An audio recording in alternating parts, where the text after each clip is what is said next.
बिस्मिल्लाहिर्रहमानिर्रहीम।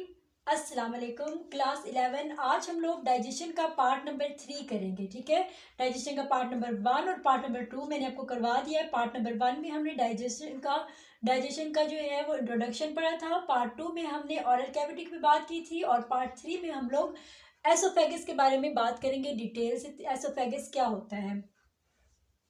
और साथ ही मैं आपको ये बताऊंगी कि हमारा जो फूड है वो फर्स्ट पार्ट से गुजरा ऑरल कैविटी से, उसके बाद आगे फूड जो है मजीद कहाँ जाएगा। ठीक है, सो उसके ऊपर हम डिस्कस करेंगे। सबसे पहले तो आपको पता है, यहाँ पे मैं आपको दोबारा थोड़ा सा लेके चलती हूँ हमारे पार्ट 1 की वीडियो के छोटे से पार्ट पे। मैंने आपको कहा था कि मैं आपको पीछे वाली वीडियोस की तरफ थोड़ा सा लेके जाऊंगी। तो पीछे इसका ये मकसद नहीं है कि आपको दोबारा से पार्ट 1 और पार्ट 2 के बारे में पढ़ाया जाएगा, नहीं, बल्कि आपको यहाँ पे कुछ न्यू चीज़ें जो है पढ़ाई जाएंगी, लेकिन उसी चीज़ को जो है पॉइंट पे रख के आपको मैं बताऊंगी। ठीक है, सबसे पहले तो आपने ये डायग्राम पढ़ी होगी। तो यहाँ पे जो है ये वाला एरिया होता है, इसको हम लोग ऑरल कैविटी कहते हैं।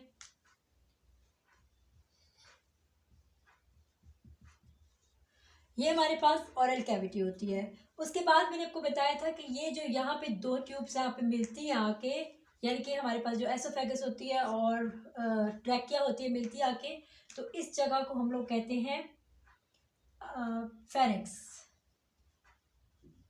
ठीक है, इस जगह को हम लोग फेरिंक्स कहते हैं।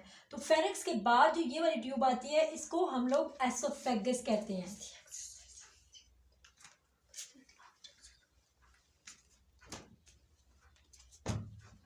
इसको हम लोग एसोफेगस भी कहते हैं और फूड पाइप भी कहते हैं। ठीक है, और एसोफेगस के बाद जो है ये वाला जो ये हमारे पास स्टमक होता है।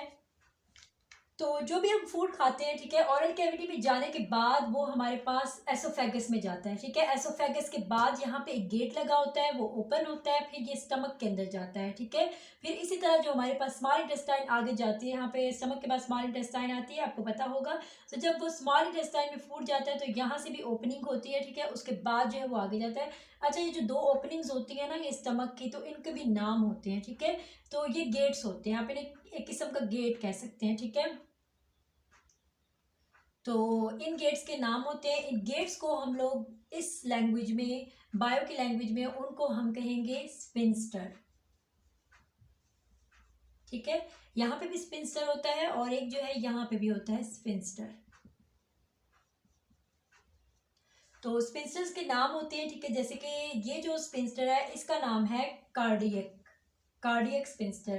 कार्डियक स्पिंस्टर इसलिए इसका नाम है क्योंकि ये जो है हमारे हार्ट के करीब होती है। ठीक है, दिल के करीब होती है, इसलिए हम लोग इसको कार्डियक स्पिंस्टर कहते हैं। ठीक है, आपको पता होगा कार्डियक जो है वो हार्ट को हम लोग कहते हैं, तो उसके करीब होती है, इसलिए हम इसका नाम कार्डियक स्पिंस्टर है। और यहाँ पे जो गेट होता है इसका नाम होता है पाइलोरिक स्पिंस्टर। ये मैंने इसका ओवरऑल आपको बता दिया थोड़ा सा कि कहाँ से जो है वो फूड जो है आपका बोलस जो है वो एंटर होता है और वो कैसे, हम ये डिटेल से पढ़ेंगे। ठीक है, सबसे पहले हम देख लेते हैं एसोफेगस क्या होता है। एसोफेगस जो होता है वो फूड पाइप होता है। ठीक है, यानी कि खुराक की नाली होती है जिसके अंदर खुराक जाती है। अब एसोफेगस क्या वो ऐसे ही है जैसे मैंने बनाया स्ट्रेट है क्या? नो, वो मस्कुलर ट्यूब है, एक मसल से बनी हुई है। ठीक है, मसल्स का मकसद क्या होता है? बॉडी के अंदर कॉन्ट्रैक्शन भी करता है और रिलैक्सेशन भी होती है मसल्स के थ्रू। बॉडी के अंदर हमारी बॉडी के बहुत सारे पार्ट्स होते हैं, वहाँ पे मसल्स प्रेजेंट होते हैं। मसल्स हम बेसिकली पट्टे को कहते हैं, हमारी बॉडी के अंदर जो पट्टे होते हैं उन्हें हम मसल्स कहते हैं। तो वो ऐसे उनकी स्ट्रक्चर होता है कि वो आसानी से कॉन्ट्रैक्ट हो जाते हैं और रिलैक्स हो जाते हैं। तो ये एसोफेगस भी इसी तरह से बनी हुई है, यानी कि आसानी से कॉन्ट्रैक्ट हो जाती है और रिलैक्स हो जाती है। ठीक है, अब इसकी डेफिनेशन क्या है एसोफेगस की? Muscular tube extending from pharynx.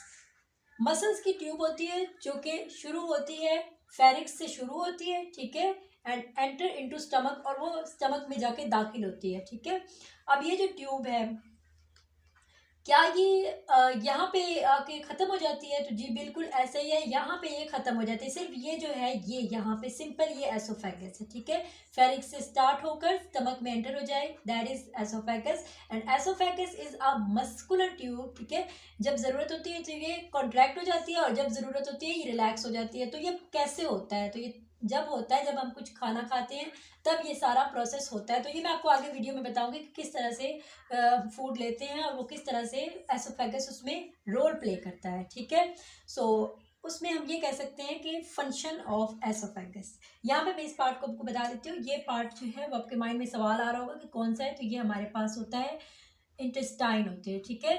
Small intestine यहाँ से शुरू होती है, तो उसको हम इंटेस्टाइन ही करेंगे यहाँ पे।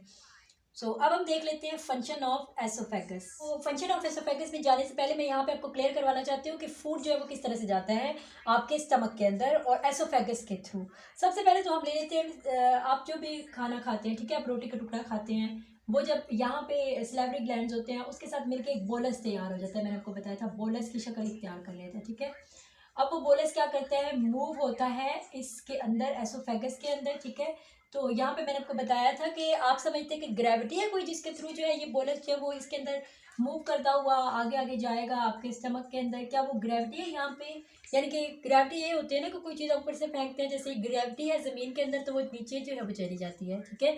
लेकिन यहाँ पे जो बोलस है, रोटी का टुकड़ा जो है वो बोलस बन चुका है, तो वो इस तरह नहीं होगा कि वो ग्रेविटी के थ्रू नीचे चला जाए, बल्कि ये जो है वो एक स्पेशल मूवमेंट होती है जिसके थ्रू जो है वो रोटी का टुकड़ा जो है वो मसल्स को कॉन्ट्रैक्ट रिलैक्स करता हुआ आपके स्टमक तक जाता है। तो उस मूवमेंट का नाम होता है पेरिस्टालसिस। फर्स्ट टाइम आप लोग सुन रहे होंगे, लेकिन ये पेरिस्टालसिस मूवमेंट होती है, ठीक है।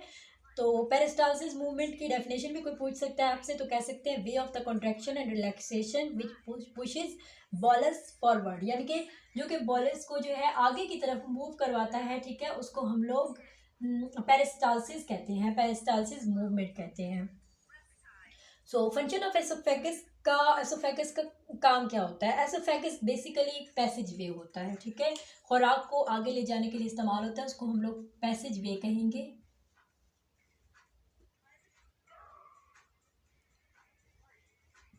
पैसेज वे, ठीक है।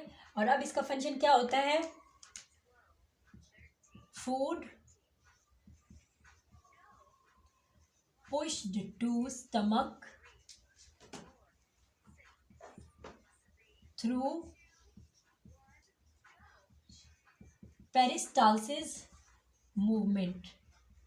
कि पेरिस्टालसिस मूवमेंट के थ्रू क्या होता है, फूड जो है वो स्टमक की तरफ चला जाता है। किसके थ्रू? पेरिस्टालसिस की मूवमेंट होती है, जिससे क्या होता है कि फूड जो है वो पुश होता है स्टमक की तरफ, ठीक है। तो ये बात भी आपको क्लियर हो गई कि यहाँ पे ग्रेविटी मौजूद नहीं होती, बल्कि एक मूवमेंट होती है जिसको हम पेरिस्टालसिस मूवमेंट कहते हैं। यहाँ पे मैं मज़ीद इसको डिस्क्राइब करूँगी पेरिस्टालसिस की डेफिनेशन से। Of the contraction and relaxation which pushes bolus forward। तो बोलस क्या होता है? बोलस मैंने आपको बताया था, ये रोटी का टुकड़ा जो होता है इसे हम लोग यहाँ पे बोलस कहेंगे, ठीक है।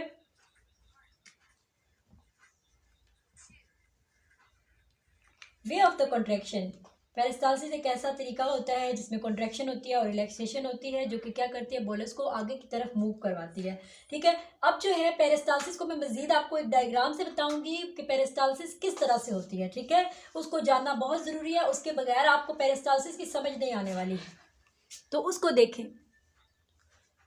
अब हम समझ लेते हैं कि पेरिस्टालसिस का जो मैकेनिज्म है वो किस तरह से होता है, किस तरह से आप बोलस जो है वो आगे जो है आपके ऑरल कैविटी से और फेरिक्स से गुजरकर एसोफेगस में जाता है, तो आगे क्या होता है। तो ये हमारे पास आपको एसोफेगस नज़र आ रही है, एक ही है, ठीक है। मैंने इसको 3 टाइम्स ड्रॉ किया ताकि मैं आपको अच्छे तरीके से समझा सकूं। तो जैसे ही जैसे ही वो जो बोलस है वो आपके एसोफेगस में आया, ठीक है, वो आगे मूव कर रहा है, देखिए आगे मूव कर रहा है। तो कैसे मूव कर रहा है वो आगे, उसके पीछे एक रीज़न है। जैसे वो आपके एसोफेगस में आया, तो यहाँ से जो एसोफेगस है उसने वो मस्कुलर था, जाहिर बात है, तो वो इस तरह से कॉन्ट्रैक्ट हो गया, ठीक है। तो जब उसके अंदर कॉन्ट्रैक्शन हुई तो बोलस जो है वो आगे की तरफ मूव कर गया, बोलस जो है वो आगे की तरफ मूव कर गया। इस तरह से अब ये जो बोलस है इसकी कॉन्ट्रैक्शन की वजह से आगे की तरफ मूव किया। अब क्या हो गया, अब बोलस जो है वो थोड़ा सा आगे चला गया, ठीक है। जब यहाँ पे बोलस पहुँच गया तो यहाँ से जो इसके पीछे जो ये वाला एरिया ये फिर रिलैक्स हो जाएगा, ठीक है, बिल्कुल इस तरह हो जाएगा। और जो यहाँ से जो ये वाला एरिया है यहाँ पे आके जो है ये वाला एरिया जो है ये कॉन्ट्रैक्ट हो जाएगा। सो फोर्स लगेगी एक, ठीक है, और जब वो फोर्स लगेगी वो क्या करेगी, बोलस को आगे की तरफ फॉरवर्ड मूव करवा देगी, ठीक है। सो जब बोलस जो है वो फॉरवर्ड मूव करता हुआ आगे चला जाएगा, फिर जो है बोलस यहाँ पे पहुंच जाएगा। यहाँ पे क्या होगा, यहाँ पे भी वो होगा, यहाँ पे भी वो जो है आपकी जो एसोफेगस है वो यहाँ पे आके वो फिर कॉन्ट्रैक्ट हो जाएगी, ठीक है। तो बोलस जो है वो आगे मूव करता हुआ हमारे स्टमक के अंदर चला जाएगा, ठीक है, हमारे स्टमक के अंदर चला जाएगा।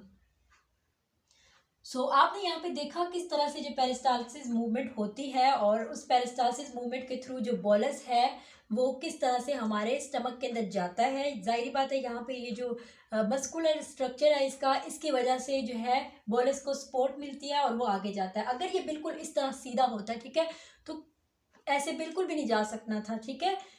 मैं आपका जो बोलस है वो आपके स्टमक में नहीं जा सकेगा इस तरह से। आई होप स्टूडेंट्स आपको पार्ट 3 भी अच्छे तरीके से समझ आ गया होगा। तो इंशाल्लाह नेक्स्ट वीडियो में पार्ट 4 पे हम बात करेंगे। पार्ट 4 जो है वो स्टमक से रिलेटेड है और बहुत इंटरेस्टिंग वीडियो है। आप जो स्टूडेंट चैनल पे नए हैं वो चैनल को सब्सक्राइब कर दें।